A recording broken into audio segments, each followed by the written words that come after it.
So in the DX1 setup, this is done very easily. Basically, no software is required. What you see here is just Google Chrome, or any web browser that you need to do this. This is the setup. An environment where we call the speedy synapse. And here, for example, I want to collect data from my PLC that is already connected to my DX1 through Internet IP. Through the Internet IP, all you need to do, just come to the Internet IP connected here. Drag and drop into the space here.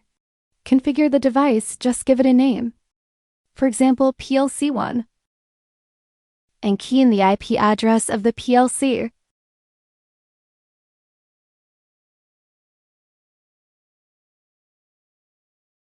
And add in the data that you need to collect. For example, I want to collect the data from my NX1. This I can copy from my Sysmac Studio.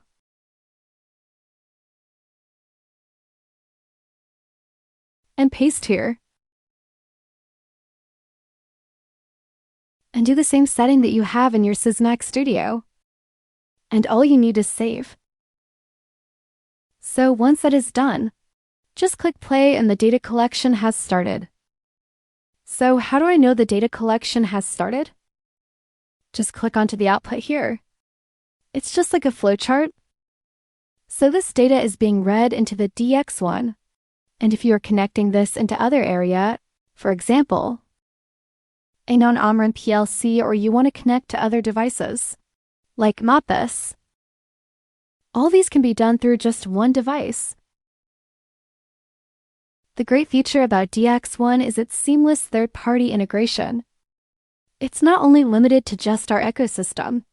You can seamlessly connect and pull in data from your non-OMRON devices, giving you a unified, complete picture of your data.